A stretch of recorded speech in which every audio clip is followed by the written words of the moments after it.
Halo guys, balik lagi di YouTube Drone. Bagaimana kabar kalian? Semoga sehat selalu. Oke ya, karena admin kali ini lagi nganggur dan gak ada kerjaan, mood admin lagi bersemangat untuk membahas Hunter x Hunter. Nah, dikarenakan One Piece juga lagi hiatus selama 2 minggu ini, admin bersemangat untuk bahas HXH. Wes, ora suwe-suwe, langsung aja kita masuk ke Hunter x Hunter 174. Tapi sebelum itu jangan lupa subscribe, like, share.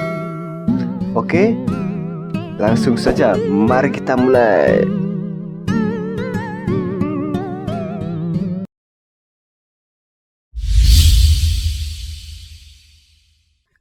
Di episode yang lalu kita sudah sampai dengan kekuatan dari Pangeran Kachou dan Fugetsu. Nah, usut punya usut, ternyata Pangeran Kachou telah menemui ajalnya dikarenakan serangan ribuan tangan saat melarikan diri. Dan saat ini yang bersama Pangeran Fugetsu itu adalah Nenbis dari Pangeran Kachou yang menyamar untuk melindungi Pangeran Fugetsu. Tapi kenyataannya pahitnya Pangeran Fugetsu tidak menyadari bahwa itu merupakan jelmaan Pangeran Kachou.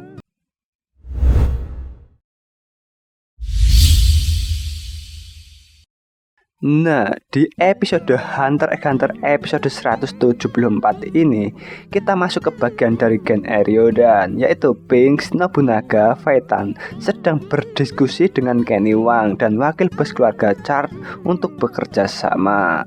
Nah, dari obrolan Gen Eryodan dan wakil bos keluarga Chart yang diketahui namanya adalah Tajao sedang mendiskusi tentang dalang pembunuhan anggota Chart dan Hayu ini merupakan tindakan dari anak buah dari keluarga Heli. Sehingga Kenny Wang berniat bekerja sama dengan Gen Eryodan untuk mencari siapa dalang pembunuhan ini. Nah, dalam hal ini Gen Eryodan diuntungkan karena dengan bekerja sama dengan keluarga Chart, mereka jadi bebas untuk bergerak di seluruh kapal Dark World untuk menemukan Hisoka. Sedangkan keuntungan didapat keluarga Chart adalah Gen Eryodan berjanji akan menemukan orang yang membunuh keluarga Chart tersebut. Nah, bisa dibilang ini merupakan kerjasama simbiosis mutualisme yang saling menguntungkan. Di sisa-sisa diskusi ini, Tajao ini menjelaskan tentang aturan aneh bisnis sesama Mafia Kakin yang terdiri keluarga Chart, Hayu, dan Hailey kepada Gen Eryodan. Dan admin akan jelaskan seperti biasa. Pertama, Morena Brudo adalah bos baru yang menduduki keluarga Heli, sehingga hubungan antara keluarga Heli atau Morena Brudo dan pangeran keempat masih belum akrab. Kedua, jika Gen Eryodan diizinkan untuk turun ke lantai 4 kapal, maka mereka berjanji untuk menemukan pembunuh dengan kemampuan teleportasi itu. Ketiga, Tajao menjelaskan aturan dari mafia keluarga Kakin ini bahwa jika salah satu anggotanya terlibat konflik dengan anggota keluarga lain, maka semua tindakan anggotanya tersebut harus melaporkan dulu ke bosnya terlebih dahulu. Lalu bos keluarga akan membuat perintah apa yang harus dilakukan oleh anggotanya tersebut. Itu pun menyangkut apa saja, termasuk urusan tembak-menembak antar keluarga satu dengan yang lain. Keempat, Tajao juga menjelaskan dari kebiasaan bos mafia keluarga Chart, Hayu, dan Heli ini penyelesaian konflik sangatlah sederhana. Jika salah satu anggota mereka menghabisi anggota lainnya, para bos keluarga ini akan memberikan pengumuman diskusi di antara bos keluarga Hayu dan Chart dan Heli, memberikan apa yang diminta oleh bos dari anggota yang menjadi korban tersebut. Itu pun bisa berubah. Apapun yang diminta oleh keluarga korban berupa senjata, uang, atau bahkan nyawa. Tetapi jika tidak ada tindakan dari para bos, berarti itu merupakan sebuah tanda akan terjadi perang antar sesama keluarga. 5. Tajao juga menjelaskan keadaan jika kalian mengalahkan anggota keluarga Heli tersebut, maka Gen Eryodan akan dianggap musuh juga oleh Morena Brudo. Ke-6, Tajao juga bilang akan membantu menghubungi bos keluarga Hayu agar Gen Eryodan ini bisa masuk ke lantai 1 dan 2 kapal, tetapi tidak membantu untuk menemukan Hisoka. Itulah hasil diskusi antara wakil bos keluarga Char dan trio petualang Gen Eriodan. Walaupun Tajo sudah menjelaskan secara panjang lebar dari barat sampai timur, tetapi Nobunaga dengan mudahnya menjawab, "Kita langsung saja kalahkan bos keluarga Heli yang membuat onar ini, dan semuanya akan beres." Ho, inilah ciri khas Gen Eriodan, gak mau ambil pusing dan langsung ambil cepat mengatasi suatu masalah. Hahaha.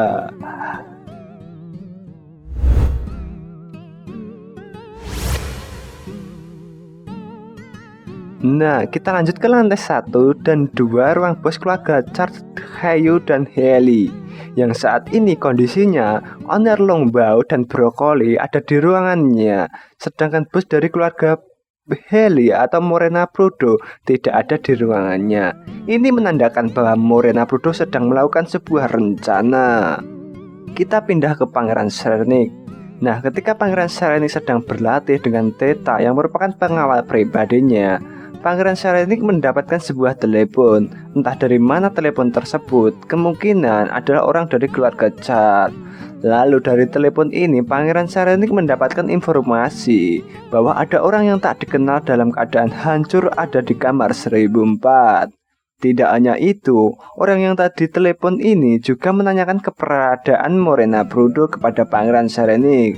Dan benar, Morena Prudo memang tak ada di kamarnya sejak tadi, jawab Pangeran Serenik. Kemudian Pangeran Serenik meminta salah satu anak buahnya di dek 3 dan 4 dan 5 untuk mencari Morena Prudo. Lalu setelah itu Pangeran Serenik meneruskan latihan lagi dengan Theta. Lalu Pangeran Serenik melanjutkan fokus untuk melatih nennya. Tapi tiba-tiba Theta merasakan aura aneh dan muncullah 2 ekor binatang buas atau Nenbis, di mana yang satu ini mirip dengan kuda berkepala manusia dan yang satu mirip Pokemon Beedrill. Nah, dengan munculnya Nenbis itu membuat Theta terheran-heran juga kaget luar biasa. Lalu Theta menyuruh Pangeran Serenik meneruskan latihan ke level selanjutnya, yaitu Ren, Zetsu, dan Hatsu. Ketika Pangeran Serenik akan mencoba ke tingkat Nen yang lebih tinggi, Nenbis yang berbentuk kuda itu mendekati Theta dan menyuruh Theta untuk menyingkir. Tetapi Theta menjawab, "Jangan menghalangi latihan ini, karena latihan ini berguna untuk melatih Pangeran Serenik dalam meningkatkan latihan nennya." Kemudian latihan Pangeran Serenik berlanjut mengeluarkan Ren. Ternyata Pangeran Serenik langsung bisa dengan secepat ini. Theta menyuruh Pangeran Serenik untuk mempertahankan Rennya tersebut. Nah, apa yang terjadi selanjutnya? Ternyata episodenya sampai di sini dulu. Dan jangan lupa subscribe untuk mendapatkan notifikasi video terbaru di channel ini. Hehehe.